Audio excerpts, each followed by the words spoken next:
За сайн байцгаана та нартай 5 дахь өдрийн мэндийг хүргэе. Тэгээд анх удаа IGTV-гээр би та нартайгаа бас одоо юм яриа өрнүүлэх чинь. Тэгээд цаашдаа ч гэсэн магадгүй ийм богино хэмжээний бичлэгүүдийг оруулж магадгүй та нар манаас тэм зүйл өсч байвал бас сэтгэлээ надтай хаваалцаарай.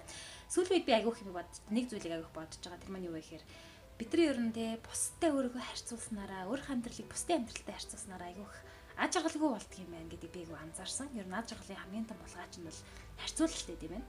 Тэгээд яг одоо ялангуяа энэ цаг үед бид нар Instagram, social media хөгжиж байгаа 90 амьдарч байгаа үед бол өөрийгөө бусдад харьцуулна гэдэг бол одоо илүү илбэг одоо болж одоо үзэгддэг одоо тэ амьдрал илүү тохиолддог бас яадаг бол яг одоо тэ бусдад өвлгөр жишээ үзүүлээ. Бусдад сайн санаар нөлөөлөе гэсэн маш олон залуучууд тэ одоо өвлгөр жишээ үзүүлээд өвлгөр жишээ үзүүлэх хичээгээд явж байгаа хүмүүс байна. Тэгээд эдгээр хүмүүс нэг жүжиглээд ч юм уу дүрсгээд байгаа юм биш.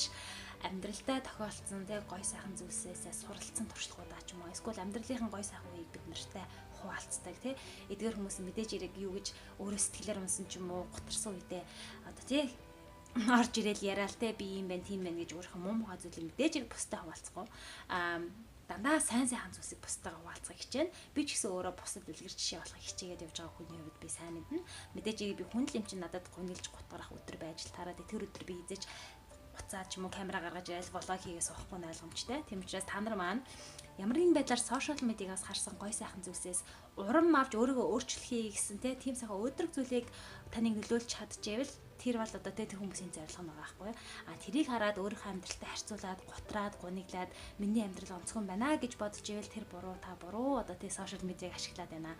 Тэгээд мэдээжин хэрэг тэр хүний тэр аж аргалтай өдрийг өнөөдрийн та гутран байгаа өдөртөөр харьцуулаад өөрийнхөө амьдралыг шууд аж аргалан байна гэж дүгнж болохгүй. Бас та одоо тий бусадтай өөрөө өөрийгөө харьцуулах ганц хүн бол та өөрөө даа тий жилийн өмнөх, сарын өмнөх, 7 хоногийн өмнөх өчигдрийн одоо тий сувдатай л би өнөөдрийн сувдаг харьцуулна. Өчигдөр би ямар хүн байсан, өнөөдөр би ямар хүн болж байна тэр л надад хамаатай. Тэгээд бусад одоо бид нар бүгд амьдралдаа ном бичээд явж байгаа хүмүүс байлаа гэж бодоход аливаа хүмүүсийн те одоо 20 дахь бүлгийг өөрийнх нь номны 1 дахь бүлэгтэй харьцуулах хэрэггүй. Өөрийнхөө сайн сайхны төлөө, аз жаргалын төлөө, амжилтын төлөө өдөр болгон харин одоо үр бүтээлтэй өнгөрүүлж өдөр болгон ямар нэгэн зүйлийг хийснээрээ та өөрийнхөө хамгийн төгс хувилбар одоо тий сайн хувилбар болохын төлөө хичээснээрээ та аз жаргалтай байж амьдралтаа амжилттай байж чадна. Тэгээд бүгдээрээ аз жаргалтай, амжилттай амьдралын төлөө урагшаа. Дараагийнхаа иймэрхүү богино бичлэгээр уулзтлаа. Тэр баяртай.